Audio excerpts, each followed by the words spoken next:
Okay, so Jennifer Velloza is our special guest speaker today. She joined UCSF in March of 2022, just recently, as an assistant professor in the Division of Global Health and Infectious Disease Epidemiology. She's also the associate program director for curriculum in the Implementation Science Training Program and is a faculty member with the PRISE Center. Most of her work focuses on global mental health and the intersections with HIV and STIs, focusing on adolescent girls and young women, primarily in South Africa and Kenya. And I think today she's going to be talking to us about some of the implementation science approaches she uses, as well as behavioral science to design, evaluate, and scale up HIV PrEP delivery models. So with that, I'm very excited to hear from you, Jennifer, and I'm going to hand you the mic, the proverbial mic, since of course we're all sitting in our own rooms. Absolutely. Thanks. Well, thank you for that introduction, and thank you all for coming to the talk today. I'm really excited to share with you some of my recent research on integrating HIV prevention and mental health service delivery for young women, primarily focused in South Africa. So I'll begin by sharing some details about my background and my career trajectory and what brought me here to UCSF. And then I'll share results from 2 recently completed studies. And I'll briefly at the end conclude by discussing some of my ongoing K99R00 research and a next grant idea that I think speaks to where I see the HIV prevention field hopefully moving in the future. So the work I'm sharing today has been done in partnership with many collaborators across the United States, including at the University of Washington, where I recently completed both my doctoral and my postdoctoral training, and at the University of Witwatersrand and Desmond Tutu HIV Foundation in South Africa, Partners in Health and Research Development and Kenyatta National Hospital in Kenya, and the University of Zimbabwe and the Friendship Bench in Zimbabwe. And you'll be seeing some of these faces again and again through the slides today. So in addition to what Sherry mentioned, I wanted to just tell you a bit more about my education and my research background before I joined UCSF this past March. I consider myself an implementation scientist mainly, although I also wear hats as an epidemiologist and a behavioral scientist. And my work is very much at the intersection of HIV prevention and global mental health for adolescent girls and young women. I've moved around quite a bit over the years, and I completed my master's training in health behavior at UNC Chapel Hill, my Ph.D. in epidemiology at the University of Washington, and my postdoctoral fellowship in implementation science also at the UW. And through these diverse professional experiences, I really gained a range of interdisciplinary methods training in behavioral science, clinical epidemiology, implementation science, psychology, human-centered design, causal inference, and qualitative analyses. My overarching career goal is to advance the discovery and the delivery of effective HIV prevention and mental health interventions, particularly for adolescent girls and young women. And so far in pursuing this goal, I've worked on a number of different studies across the research pipeline, from formative work and intervention development to pilot testing to efficacy studies and implementation studies. This work has spanned both the HIV and the mental health spheres. And I want to just highlight some of my recent projects across this pipeline today, and I'll use the color coding to show mental health focused studies up here in the yellow, HIV focused studies down here in the blue, and the green section of these boxes includes studies that have both HIV and mental health focused objectives and endpoints. So in the past 6 years, I've served as principal investigator or project director on 6 funded grants. And I've been a co-investigator or an analyst on about 6 additional grants, although the number is slowly increasing. And these projects showcase not only the breadth of my experience working on mental health and HIV-related research across this research pipeline, but also a diverse array of funding sources that supported the work from the NIH, from foundations, and university pilot funds. Today, I'm going to share findings from 3 of these studies. I'll mainly focus on the HPTN 082 study and my corresponding postdoctoral fellowship work with that project, and also the PrEP Smart study, which I have led over the last 4 years as the project director. And then at the end, I'll just briefly share some preliminary data and next steps for my K99R00 award. So I'll start with the present and with some findings that just came out in recent manuscripts and at the 2022 AIDS conference from both HPTN 082 and PrEP Smart. But before I can get there, I just want to share a bit of background to motivate today's discussion. And I've kept this very brief because I know it's familiar to many or all of you, but I always like to start by describing the scope of the problem that's before the HIV prevention field. So there's an incredibly high burden of HIV in Africa, particularly in sub-Saharan Africa, where approximately 800,000 new HIV infections occurred in 2019. And this number represents about 43% of the global total of new HIV infections for that period. In sub-Saharan Africa, adolescent girls and young women, who are represented here in the dark blue, comprise the majority of new HIV infections, as compared with other regions where different key populations are more vulnerable. We have a large and ever-expanding toolkit of evidence-based HIV prevention approaches that could reduce HIV incidence among adolescent girls and young women. And that includes HIV testing and regular counseling, condom use, voluntary medical male circumcision, antiretroviral therapy or treatment as prevention, STI diagnosis and treatment, and HIV pre-exposure prophylaxis or PrEP. And today I'll focus mostly on PrEP and on gaps and opportunities in daily oral PrEP delivery. So daily oral PrEP is a highly effective HIV prevention approach that's currently being scaled up worldwide. There are about 2.2 million people who have initiated PrEP across the globe, and adolescent girls and young women are a key population for PrEP delivery in South Africa. So while PrEP uptake has been relatively high among young women, challenges do exist with PrEP adherence and continuation, which really compromises its public health impact. And recent PrEP implementation projects in Southern and Eastern Africa have reported that while about 90% of adolescent girls and young women do initiate PrEP, less than 50% persist through 1 month, and about 20% adhere and persist on PrEP through about 9 months. Adolescence is also a critical time for onset of common mental disorders, including depression, anxiety, and traumatic stress. So this figure shows disability-adjusted life years due to depression, bipolar, and anxiety disorders per 100,000 females in sub-Saharan Africa. And we can see a dramatic increase in DALYs due to these conditions starting around age 15. We also know from PrEP studies with young women in Southern and Eastern Africa that about 30 to 50% of those who initiate PrEP typically report depressive symptoms at that PrEP initiation visit, and about half report gender-based violence. And depressive symptoms, traumatic stress symptoms, and gender-based violence are all really associated with barriers to PrEP use and persistence, which just underscores the need to consider that dual burden of common mental disorders and HIV among adolescent girls and young women. So given all of this, I really see two main reasons we might want to consider integration of mental health treatment with PrEP delivery. So first, as I just said, depressive symptoms, anxiety, traumatic stress symptoms are strongly and negatively associated with PrEP adherence for young women. And the second reason is that PrEP delivery can really be a key access point to reach young women who are dealing with these common mental disorders and might present an opportunity to provide some more holistic and person-centered care. So integrating PrEP delivery with mental health services really requires answering three key questions. First, we need to consider who might benefit most from the mental health services. From a PrEP delivery perspective, the answer to that really lies with redefining what it might mean to be successful with PrEP pill taking, so that we can then identify those who might have difficulty taking PrEP regularly as a way to potentially triage young women for additional services like mental health support.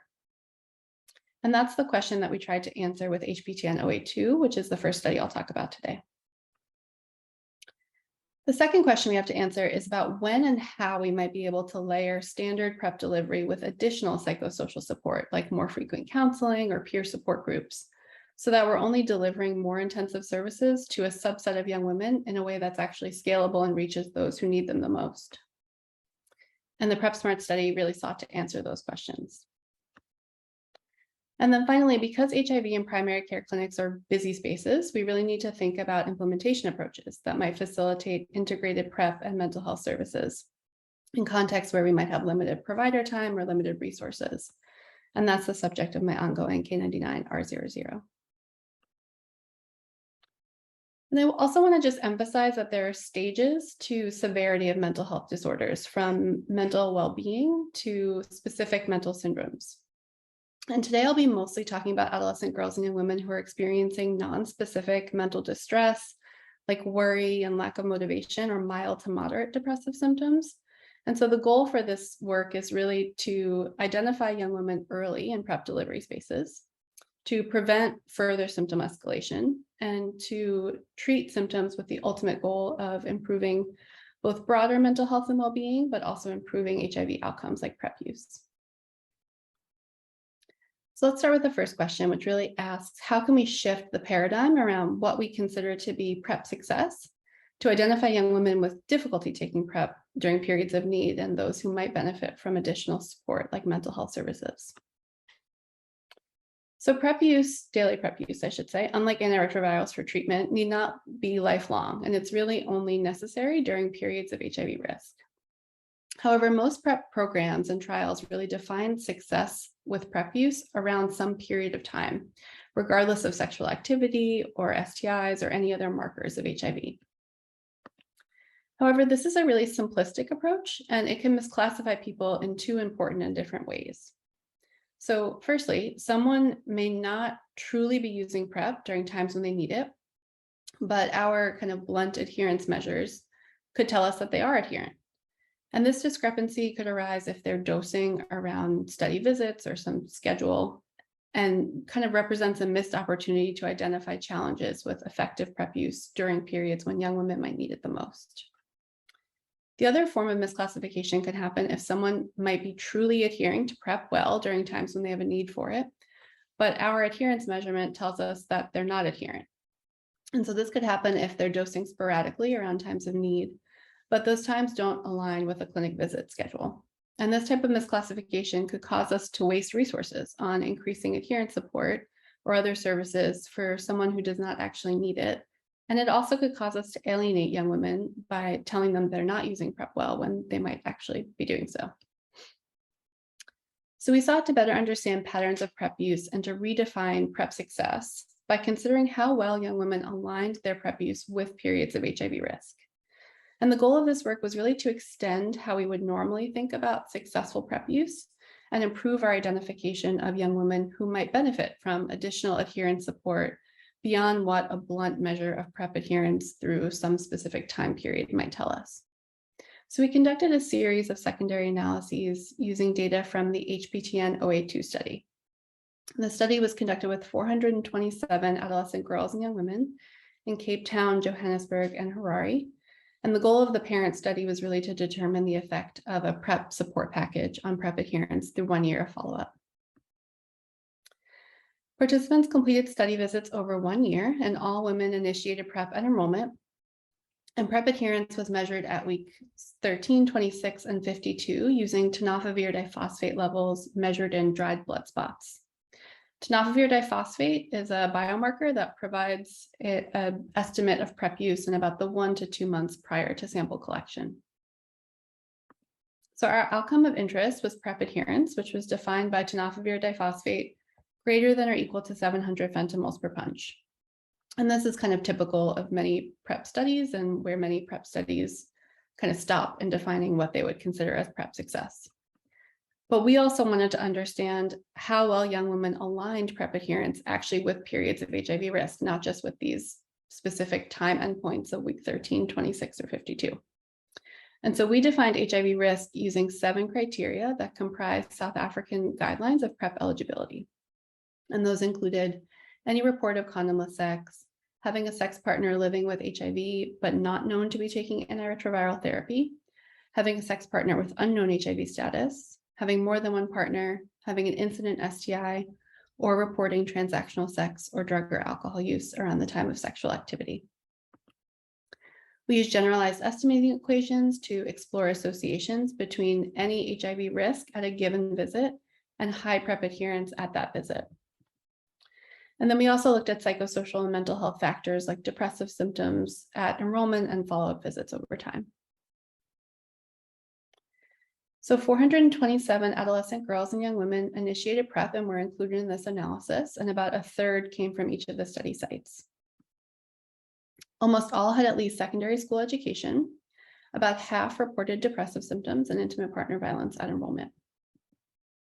And 85% of the cohort had any HIV risk at enrollment based on those South African PrEP eligibility criteria. And the remaining 15% of the cohort was actually not considered to be at risk of HIV based on our metric because they reported sexual partners, but they said that they used condoms all of the time, or they had a partner who may have been living with HIV, but that partner was taking ART well and was virally suppressed. HIV risk and the number of risk factors of those 7 really declined over time in the study. So from 85% in enrollment to 61% by week 52. And that's possibly because of the HIV counseling that was provided as part of the study. We also saw that tenofovir diphosphate levels or PrEP adherence declined over time from 25% at week 13 to 9% at week 52. And that might be because of fatigue with PrEP pill taking, or it could have been tied to these declines in HIV risk. But if we just used our blunt and typical PrEP adherence definitions, we would say that only 9% of young women in the study were adherent to PrEP by week 52. However, the story is a bit more nuanced than that. Our analysis found that reporting any HIV risk during a given visit was significantly associated with high PrEP adherence during that same visit. So specifically, PrEP adherence was high during 21% of visits where young women reported any HIV risk, compared with 14% of visits where young women reported no HIV risk. We also saw a dose-response relationship between the number of HIV risk factors and mean tenofovir diphosphate levels, where a greater number of risk factors from 0, 1, 2 to 3 or more was associated with higher mean PrEP drug levels. So these results show that some adolescent girls and young women are able to take PrEP well during periods of HIV risk, promoting a concept called prevention effective PrEP use and telling quite a different story than we might have gotten if we just summarized the data at week 52 alone. However, this prevention effective PrEP use happened in just a minority of the cohort. So while 21% of those visits where there was any HIV risk had high PrEP adherence, 79% of those visits did not have PrEP use with high adherence during that time. And this could be due to difficulties that young women may have had engaging their own HIV risk at a given time and making proactive PrEP choices accordingly. But it could also be that other factors influence their HIV risk and their PrEP use, like depression, intimate partner violence, and traumatic stress. So to get a more in-depth look at some of the reasons behind those gaps in PrEP adherence during periods of risk, we did a qualitative analysis with a subset of 67 study participants. And we conducted something called a relationship timeline activity, where we asked each young woman to draw out a timeline of her sexual partnerships and to describe key characteristics of those partnerships and also of other factors going on in her life at the time. So this image is one timeline example from a participant in Johannesburg who talked about having multiple sexual relationships over the years. And she experienced bouts of depression, suicidal ideation, and heightened HIV risk during those periods, which she linked to things like partners cheating on her, experiencing physical assault, or a partner having financial power over her in a relationship. She also described periods where, even though she felt that she was at risk of HIV due to her own or her partner's behavior, or a lack of trust in the relationship, she was unable to take her PrEP well because she was feeling, among other things, down and depressed, and also feared violence if her partner found her taking PrEP. So those are some of the factors that, even if a young woman judged her HIV risk accurately, was a barrier to prevention effective PrEP use, like we saw in the prior analysis. And these analyses also led us to want to have a more nuanced view then of patterns of depressive symptoms in the cohort. So like HIV risk and PrEP adherence, depressive symptoms can also really fluctuate a lot over time, especially as someone is engaged in HIV services.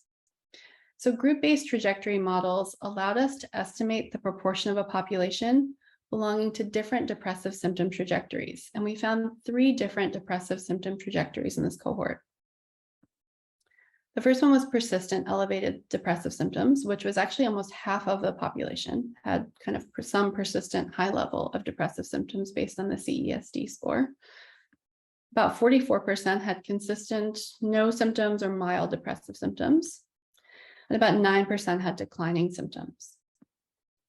And here we found that being assigned to that persistent elevated depressive symptom trajectory was associated with significantly lower likelihood of having PrEP adherence by week 52, And this was after we controlled for a report of any of those 7 HIV risk factors as well over time. So this indicates that there might be something important about identifying and intervening on a group of adolescent girls and young women with persistent depressive symptoms to improve not only PrEP pill taking, but that prevention effective PrEP pill taking for young women or dosing around times of actual need. So HB 1008-2 taught us that the majority of young women receiving daily oral PrEP have trouble maintaining PrEP use during periods of risk, and that could potentially be explained by persistent depressive symptoms that seem to really be prevalent for a large proportion of young women and are also associated with low PrEP adherence. So I now want to transition to talking a bit about some PrEP adherence and psychosocial support interventions and what they can look like when they're paired together, and how we might be able to design these things with issues like scalability and resource scarcity in mind.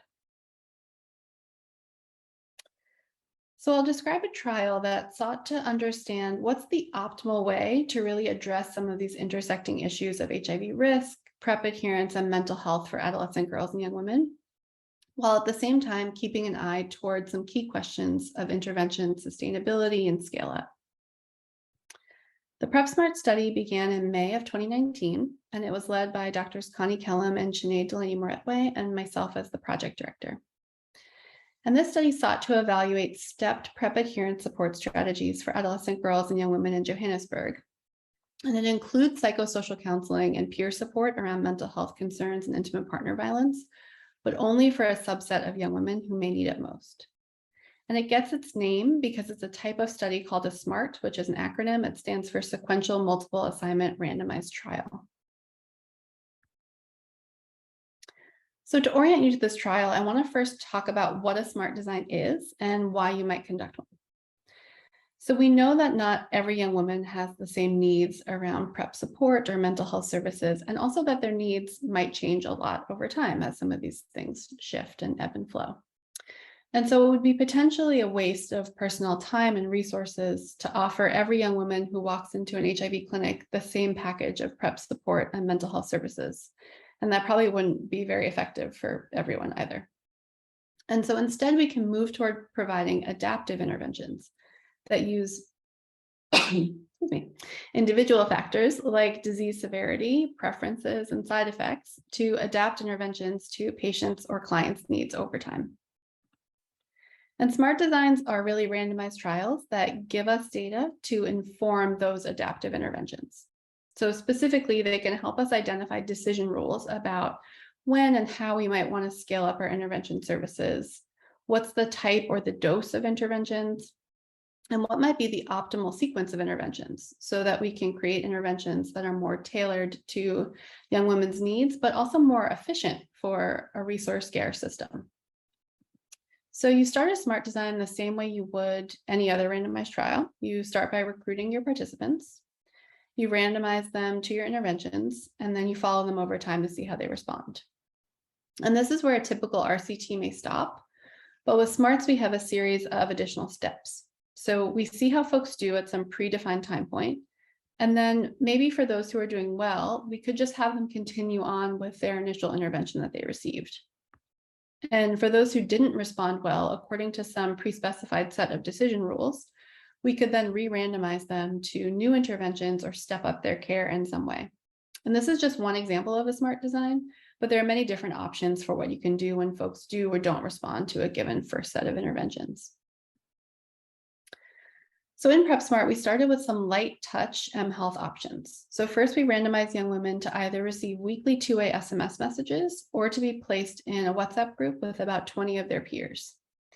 The SMS intervention was meant to provide a touch point with a clinic staff member, and messages asked, "Are you well?" And then participants who said no or who didn't respond received a follow-up phone call from staff. The WhatsApp groups were really meant to provide some peer support. So the groups were led by a peer ambassador who prompted the groups to talk about issues related to HIV prevention, as well as stress, depressive symptoms, relationship issues, and violence. And group chats were monitored by study staff who also were able to directly message participants who described challenging situations and might have needed additional support. Second stage interventions were more intensive. So for young women who still had difficulties with PrEP pill taking after a specified time period, we re-randomized them to receive either drug level feedback counseling, which is counseling about PrEP use based on levels of PrEP that we see in the blood, or they were assigned to receive monthly cognitive behavioral therapy counseling sessions with modules that focused on depression and stress, healthy relationships, stigma, and alcohol and substance use. And all participants also received standard of care, PrEP adherence counseling, and mental health services. So enrolled young women were first randomized, as I mentioned, to either two-way SMS or WhatsApp, those mHealth interventions. And they completed study visits at months 1, 2, and 3. Those who were non-responders to the primary interventions after 3 months, and we define non-responders as having low PrEP drug levels measured using tenofovir diphosphate again, or they had missed PrEP refills before month 3. Those participants were then re-randomized to either drug level feedback with quarterly study visits or that monthly CBT-based counseling sessions. And those who responded to their initial interventions just continued to receive either the SMS or the WhatsApp groups. And our primary outcome was tenofovir diphosphate as a marker of PrEP adherence at month 9. So we screened 401 adolescent girls and young women and enrolled 360. And half were assigned to the two-way SMS and half to the WhatsApp arm. At month 3, 91 participants in the two-way SMS and 105 in the WhatsApp arm were responders. And 85 participants from two-way SMS and 70 from the WhatsApp arm were considered to be non-responders and were then re-randomized. And retention was between 65 and 88% across all of the groups.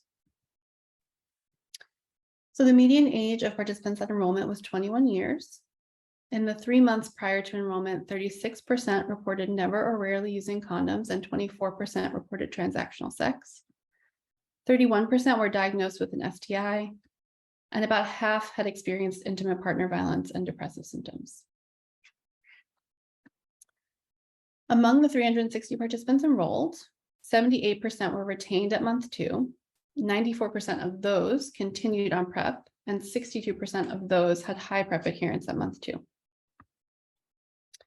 78% of participants were also retained by month 9, of whom 89% persisted on PrEP, and 27% of those had high PrEP adherence at month 9.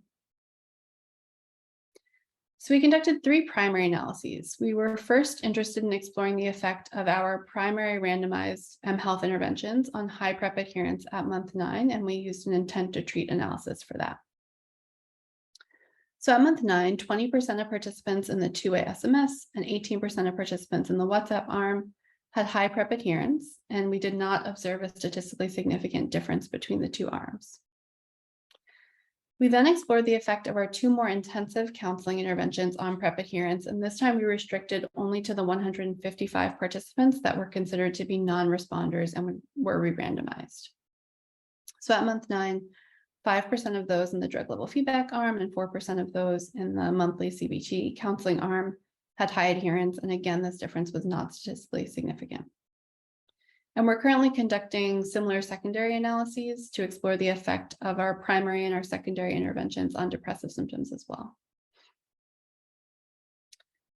And then lastly, we explored the optimal PrEP adherence support strategy by comparing the probability of having high PrEP adherence across the 4 embedded dynamic treatment strategies in the study. And this is a unique component of a smart design, that you have these things called embedded dynamic treatment strategies.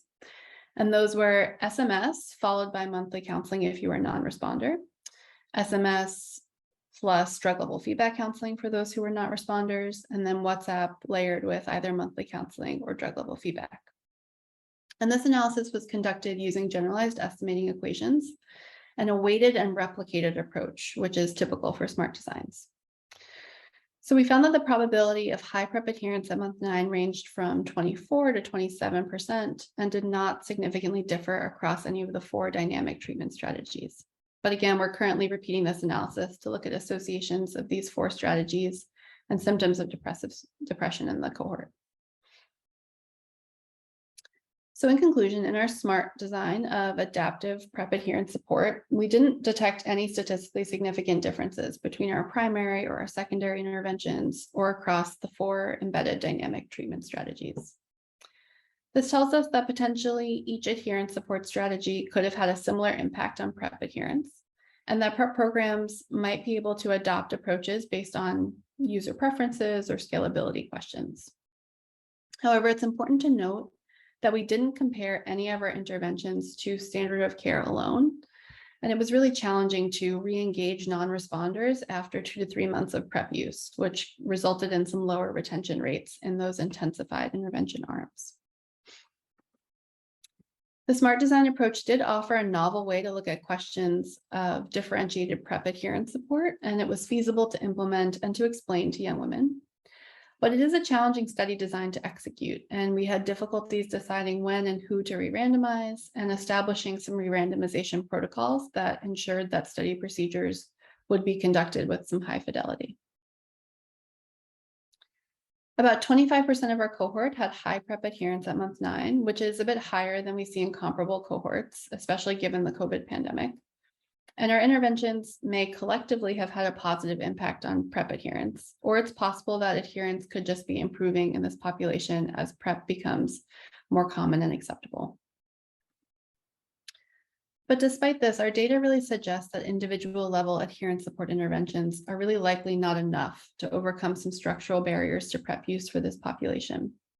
And future research should really consider incorporating choice of longer acting PrEP products based on client preferences and challenges to adhering to daily oral PrEP. So in the last section of this talk today, I want to just tell you a bit about my ongoing K99, R00 or kangaroo research and some future plans. So PrEP-SMART explored potentially scalable strategies to promote PrEP adherence and psychosocial support that could be adaptive to individual young women's needs. But as you probably noticed, the study primarily focuses on PrEP adherence as the main outcome. And while we looked at intervention effectiveness and acceptability, we didn't look at other aspects of service delivery like implementation barriers at a health system level, cost, or personnel time to deliver PrEP adherence and psychosocial support. So my K99 R00 award is more directly getting at some of these issues by thinking about how we might be able to enhance implementation of evidence-based mental health interventions in PrEP spaces. And this work builds directly off of these findings that I presented from HPTN 082 and PrEP-SMART, which really highlight the potential for cognitive behavioral and problem-solving based therapies, empowerment messaging, and peer support as feasible options and potentially effective options to improve depressive symptoms and PrEP adherence. So with these factors in mind, the Friendship Bench intervention seemed like an ideal place to start as we thought about, well, what could be some evidence-based mental health interventions that we might be able to introduce into PrEP delivery spaces. The Friendship Bench is a cognitive behavioral and problem-solving based intervention, and it was designed to be delivered by lay health workers in about 4 to 6 sessions. It was initially developed for delivery by grandmother figures who conducted the sessions on literal benches outside of primary care and HIV care clinics in Zimbabwe. And it's been found to be effective at reducing depressive symptoms among adults, and it's actually also since been adapted for use among young people as well. And we really like this approach as a starting point for our work because the Friendship Bench model could be used to empower young women with skill building to address factors around mental health and PrEP use. It could be delivered by peers, which was a nice component of it. And 4 to 6 sessions just seem really feasible for delivery in PrEP spaces. However, recent work in Malawi that tried to implement the Friendship Bench for adult women in PMTCT settings found that actually the intervention did not improve HIV treatment adherence or mental health outcomes in that population. And that was largely because of a number of challenges with retention and fidelity issues that came up in real-world delivery settings. And so we really needed to think about both how to adapt the Friendship Bench content for young people and young people in South Africa, which was a new population, and also how to enhance intervention implementation for busy PrEP delivery settings to try to avoid some of those pitfalls and issues that came up in prior studies. So this work is grounded in the Discover, Design, Build, and Test framework, which is a human-centered design framework. So first, we use qualitative interviews to discover needs around adapted friendship bench intervention content and some potential implementation barriers that we might encounter around delivery in this setting. And then next, we engage young women, clinic staff, and other key stakeholders in an iterative design and build process where we synthesize qualitative findings and come up with prototypes of intervention content and implementation strategies. And that all happens in a series of workshops. And then the final step of the K99 work was to pilot the finalized intervention content and implementation strategies. And we did that with a subset of 10 adolescent girls and 4 lay peer counselors. So our qualitative interviews and the workshops identified a number of different potential barriers to friendship bench implementation in PrEP delivery spaces. And we asked workshop participants to help us rank these barriers in order of importance. And then through the ranking and discussions that we had, we came up with 3 priority barriers that folks thought it was important for us to address. And we then specified together some potential implementation strategies to address each of those barriers. So first, workshop participants talked about the need for accessible service delivery. So one clinic staff member said, the accessibility of the clinic is really important. The bench needs to be accessible, and you need to think about affordability for young people getting to the clinic. And so in response to this, we decided to offer a virtual friendship bench for young women who might prefer a phone call instead of a clinic visit. Secondly, there was a lot of concern mentioned about clinic flow and available resources. And so another key informant said, there's a lack of resources, a lack of staff time, adolescents have to wait a whole day, and there's also stigma in waiting around and then talking about mental health. And so in response to this, we came up with the idea of a mobile app where young women could self-screen and could complete symptom trackers. And that would help clinic staff potentially prioritize them for follow-up and for appointments and bring them in. And this barrier also kind of emphasized the need to introduce a new cadre of lay mental health service providers into the clinic, which could potentially ease some of this resource burden that was happening with staffing. And then lastly, young women in particular acknowledged how hard it could be to remain engaged in mental health and PrEP service delivery. And one young woman said, it could be that people will respond initially, but consistency is just not as expected. And we see that with medications and counseling that people stop. And so participants mocked up with study staff and other stakeholders some empowering SMS messages that offered a return of information. So young women could get a message talking about how they've responded to the intervention so far, and that would encourage them to keep attending sessions. So we're now building off of this formative work, and we're now in the R00 phase of this grant, and that involves conducting a hybrid effectiveness implementation study. So this study seeks to test the effect of our adapted friendship bench intervention on symptoms of common mental disorder and PrEP adherence through 6 months. And we're doing that by randomizing 160 young women to either standard of care PrEP and mental health services or our adapted friendship bench intervention. At the same time, we want to test our package of intervention implementation strategies. So we'll be randomizing young women who are in the intervention arm to one or more of these implementation strategies, the virtual friendship bench, the digital self-screening, those SMS messages, and we're doing that in a factorial design. In our primary analysis, we'll compare PrEP adherence and symptoms of common mental disorder between the 80 young women in the standard of care and the 80 in the adapted friendship bench arm. And then we'll also conduct an optimization analysis only in this arm here among the young women who are in the adapted friendship bench group receiving these different implementation strategies. So to do that, we first have to decide on something called an optimization criterion. So we're currently in discussions with clinic staff and the South African Department of Health to identify with them what's the maximum feasible cost for implementation of this package. And that will be our optimization criterion. And then in this analysis, we'll identify the set of implementation strategies that result in the highest PrEP adherence levels among these participants while still meeting the optimization criterion, that cost threshold. And we hope that results of this work will be available by mid-2024. I'm also hoping to expand my research portfolio around HIV prevention service delivery in a couple of new directions. And I wanted to just mention that here with an R01 application that will be submitted this January. So my prior work has largely been focused on daily oral PrEP, implementation and adherence support strategies among adolescent girls and young women. However, both HPTN 082 and PrEP Smart have highlighted a lot of challenges with daily oral PrEP adherence and persistence for some young women.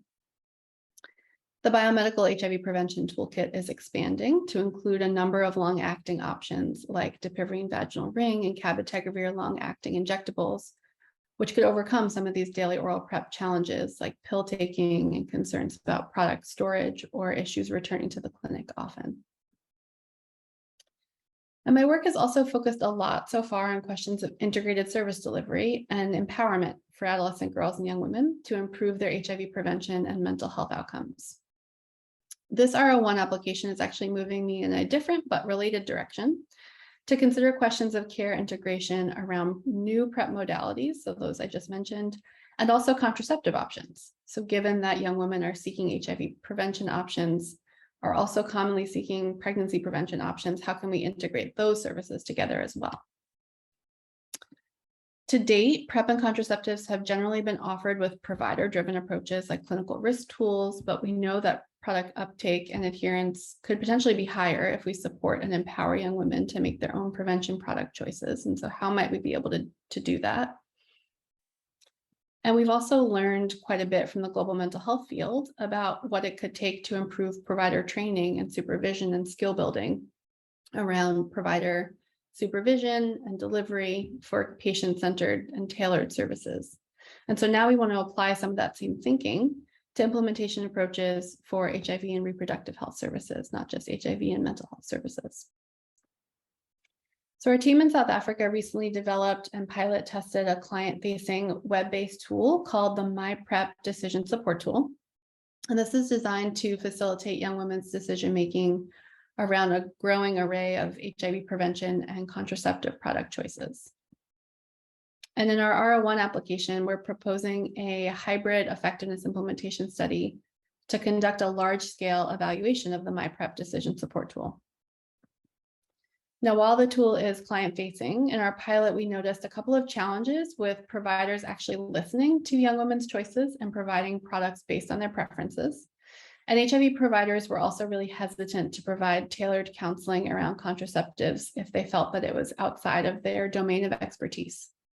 And so in AIM-1, we want to develop a set of provider and clinic implementation strategies to accompany the decision support tool to try to address some of those barriers to successful integration in the clinic spaces. And then in AIM-2, we propose to test the effect of our decision support tool on clinical outcomes among young women in Johannesburg and the Western Cape. And outcomes here will include PrEP and contraceptive initiation and persistence, and also prevention effective PrEP use, building on some of what we've seen from HPTN 082. And in AIM-3, we'll test the effect of our tool on implementation outcomes, including acceptability, appropriateness, feasibility, adoption, fidelity, and cost. And hopefully I will have good news to report on the status of this in the next year or so. So fingers crossed on that. All right, and lastly, this talk has been largely centered around recently completed work that began when I was a postdoctoral fellow at the University of Washington, or ongoing work that I'm doing right now, but that really builds off of these collaborations and relationships from my prior institutions. And since I've arrived at UCSF in March, I've been doing a bit of soul searching and thinking about where I hope to go in the future here. And one key place is I really hope to build new collaborations here at UCSF in implementation science and behavioral science research for HIV prevention and also for integrated care delivery more broadly. And that could focus on mental health, but also integrated care delivery with reproductive health as I'm kind of starting to move into that space in the future. My research portfolio right now is also entirely centered on work in Southern and Eastern Africa, but I hope to start to develop grants and collaborations domestically and locally with HIV prevention, mental health, and reproductive health research here in my new backyard. And then lastly, I'm quite passionate about mentorship and training around implementation science methods, and in particular, thinking about adaptive or pragmatic trial designs and mixed methods research, and really hope to support implementation science training initiatives here at UCSF in the future as well. So I want to just acknowledge my colleagues, the study teams, and the thousands of research participants who contributed to this body of work, and the work would not have been possible without the generous support of my funders, and particularly the NIMH and NIAID. Thank you very much, and I'm happy to take questions. Thank you, Jennifer. What a tour de force you've been very busy. According to the chat, it looks like your talk rocked the earth in an earthquake. I didn't feel it, but I felt it actually. I looked it up as Rochelle was posting. I was like, ooh, 5.1 in San Jose. pretty good, Jennifer. Wow. That's a record. I'm going to put that on my Twitter page. Yeah. Rock this. Well, if folks have questions, feel free to raise your hand or put questions in the chat. And I just want to warm us up with a question. I mean, I was, thinking about your smart design, and a couple of things occurred to me. One is that you didn't really have a control group in that design. And I think a lot of smart trials look like that. You sort of randomize to do different interventions as opposed to a control. And I'm curious about that choice. Because maybe there was no difference between WhatsApp and SMS, but maybe there would have been a difference between standard of care and WhatsApp or SMS. So I'm wondering if you can speak to that. Yeah, that's a great question. We had some good preliminary data prior to the study starting, and also from a couple previous studies that have been conducted in this setting, that the initial, adherence clubs, so in-person adherence clubs, not the WhatsApp, but peer support through adherence clubs, and that two-way SMS both could be effective at improving PrEP adherence. And so didn't feel like it made sense to kind of think about just looking at a standard of care, but wanted to kind of make practical decisions around what stepped up care could look like. And so I think a way to have done it could have been to start with standard of care, then to do the mHealth interventions, then to do these more intensive counseling interventions. Mm-hmm. But that would have required a longer timescale of the project. And based on the preliminary data we had, we just didn't feel like it would have been that helpful to the field to have a standard of care comparator. Right. So now in hindsight, it may have been helpful. Right. Yeah. Yeah. And I'm also interested in, you were talking about some of the pitfalls, I guess I would call them, with smart designs, or just challenges, maybe we should say, because they might not really put you in a pit, but knowing like how to choose your decision rules, and knowing at what date do you actually look at whatever your outcome is, adherence in this case, to see whether you switch people up. Mm-hmm. I don't know if there's like rules of thumb around this, but since it's a relatively new field, I'm not sure if you can just speak to sort of how you all made those decisions. Yeah, absolutely. Yeah, there aren't great rules of thumb. I mean, I think it's the same as like when you think about, are you doing a hybrid type 1, 2, 3, like which implementation effectiveness hybrid design are you doing? You have to think about what the strength of the evidence base behind your intervention and your implementation strategies. And it's similar, what's the strength of the evidence base around your decision rule?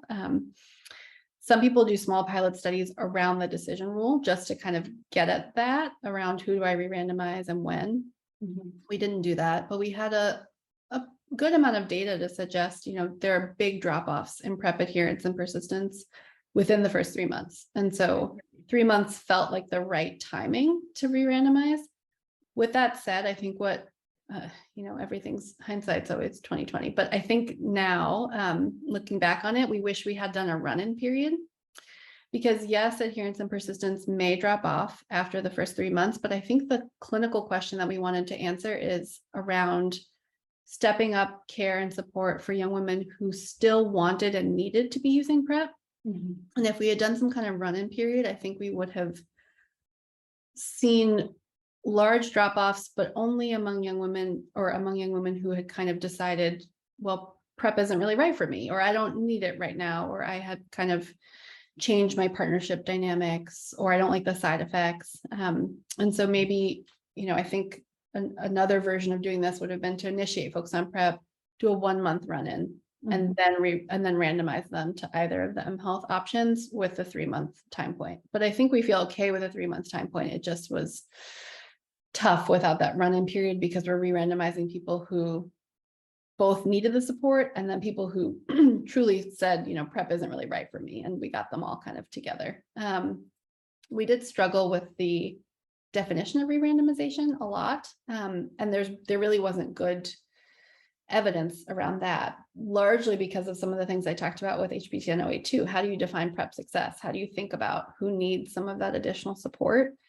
And so we decided to use drug levels. There were many conversations about, well, should it be some combination of drug levels and sexual behavior or some other marker of HIV risk? But, I think drug levels was a good approach to get a kind of blunt marker of who's using PrEP at all right now versus not. We probably, to think about what would actually be feasible in a clinical setting that is scalable, you probably can't do drug levels in that way that we did it with dried blood spots. And so maybe thinking about something like a year-end point of care test or something that's a cheaper, more real-time rapid option would be better going forward. Yeah, a lot to consider in those designs. I just want to open the floor. I mean, I can keep asking questions, but does anyone else want to jump in?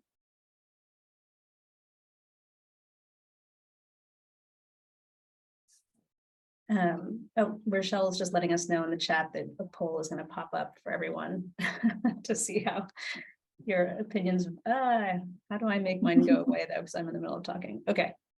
Well, I have a question. Go for it, Amy. Hi, Jennifer. So nice to see Amy. you. Great for the wonderful talk. It's so nice to hear about all your work. It's amazing.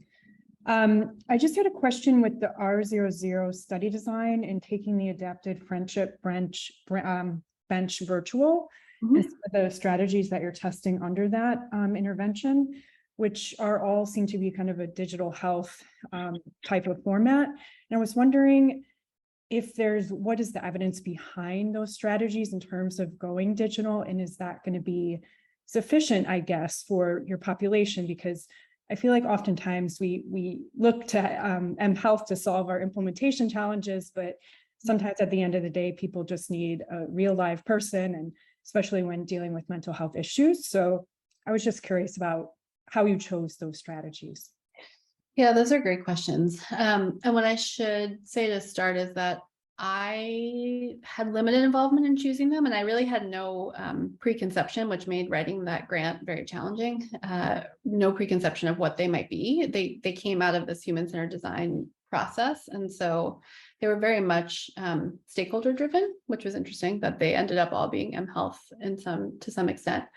We do see in the mental health literature a lot of strong evidence about the ability for self-tracking, journaling type apps or things where people can fill out like EMAs around their symptoms on a daily basis. We do see pretty good evidence that those things are effective ways to layer and support mental health service delivery for young people. There's also a pretty good evidence base on the ability of return of information to keep people engaged in care. So if I'm telling you, how you're responding so far, that could potentially keep you engaged in mental health service delivery. I agree that I don't think that any of those are going to be kind of the magic sauce to solve all of the problems with either PrEP adherence support or friendship bench service delivery in PrEP clinics. And what I should have mentioned is we also have a suite of other implementation strategies. It's kind of a multi-component implementation package. And they are around things like demand creation and community education settings.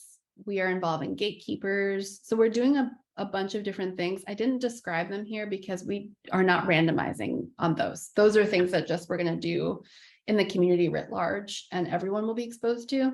And so those 3 digitized strategies are the only ones that we could randomize to, that were actually discrete enough that we could give to some young women and not others.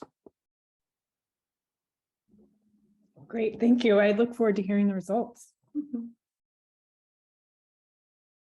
Yeah. Me too.